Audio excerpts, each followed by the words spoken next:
და აქ ახლა რა გვაქვს გასაკეთებელი, ესე იგი, უნდა გავაკეთოთ აი აქ. უნდა გავაკეთოთ ასეთი წრეები.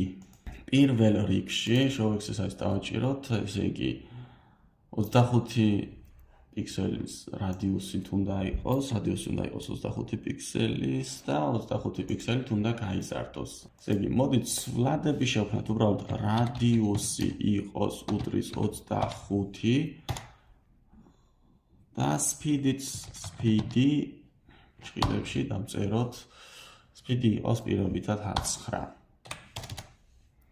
შემდეგ ფუნქცია უნდა შევქმნათ რისი წრით, აი ერთ წრეს რომ დახატავს, ერთი წრიდან მეორე წრეზე რომ ჩამოვიდეს იმის. მაგრამ მოდი ჯერ უბრალოდ წრე გავაკეთებინოთ რადიუსის მქონე. და ვნახოთ, რომ აი აქ აკეთებს ამ წრეს. მაგრამ შემდეგ ეს უნდა ჩამოვიდეს ქვევით და კიდეც რა უნდა გააკეთოს, კიდე ქვევით უნდა ჩამოვიდეს, კიდეც რა უნდა გააკეთოს, კიდე ქვევით უნდა ჩამოვიდეს, კიდეც რა უნდა გააკეთოს. მოდი აქ შევქმნათ ფუნქცია define და next ქვედატირე next დავარქვათ ჭრილები და წერტილი და enter. ახლა რაც ვაკეთებთ, next-ი ანუ აქედან ქვევით რომ წამოვიყვანოთ, ამისათვის გვჭირდება right 90 გრადუსით.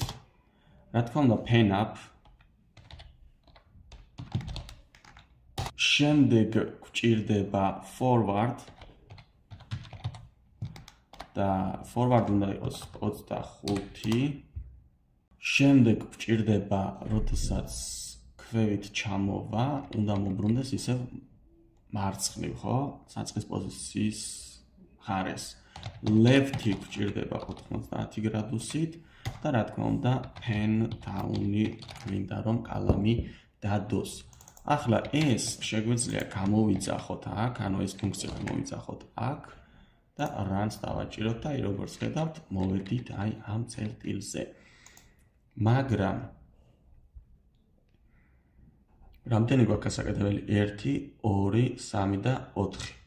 თუ დაუკვირდებით თქვენ, ჩვენ რომ აი აქედან დავიწყოთ for-ის დახატვა ბოლო მეოთხე წრეს რომ დახატავს ქვევით ჩამოვა, ამიტომ ჯერ წრე უნდა დავხატოთ, შემდეგ ეს გადავიყვანოთ ქვედა მხარეს, ანუ ახალი წრე საიდანაც უნდა დაიწყოს იმ პოზიციაზე უნდა გადავიყვანოთ და შემდეგ დახატოს ისევ წრე.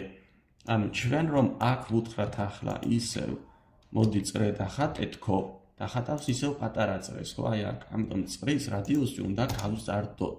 ანუ რადიუსი უნდა გახდეს, ანუ რადიუსი უდრის რადიუს დამატებული 25-ით უნდა გაიზარდოს. რანს დავაჭიროთ და აი გაიზარდა, მაგრამ აი ეს შეგვეძლო ცოტა განსხვავებულადაც დაგვეწერა, აქ რომ დაგვეწერა პლუს უდრის 25. ასეც იწერება. კარგი. გავაკეთეთ ახლა ერთი წრეს რომ დახატავს, მერე გაიზარდა 25 პიქსელით რადიუსი, შემდეგ კიდე ახალი წრე უნდა დახატოს, მერე კიდე უნდა გაიზარდოს, კიდე ახალი წრე უნდა დახატოს, კიდე უნდა გაიზარდოს, კიდე ახალი წრე უნდა დახატოს. ამიტომ ეს ჩვენ შეგვიძლია ჩავსვათ for loop-ში, for ციკლში, ხო? for I in range შეგვიძლია დავწეროთ აქ, მივუთითოთ 3, გადავედით გვერდით, ორ წერტილი დავსვათ და ესენი აუცილებლად მოვნიშნეთ და ტაბით გამომციეთ მარჯვნივ. ახლა run-ს დავაჭიროთ, მაგრამ როგორც ხედავთ, აქ ერთი დახატა ჩამოვიდა ქვევით, მეორე დახატა მესამე, მეოთხე ქვევით აღარ ჩამოსულა. ამიტომ ეს next circle უნდა ჩამოვიტანოთ ქვევით. run-ს დავაჭიროთ და როგორც ხედავთ, უკვე გავაკეთეთ ისე, როგორც აქ გვაქვს მოცემული. submit continuous დავაჭიროთ და ვნახოთ, რომ აქ ყველაფერი ჩაგვითვალა, გადავიდეთ შემდეგ დავალებაზე.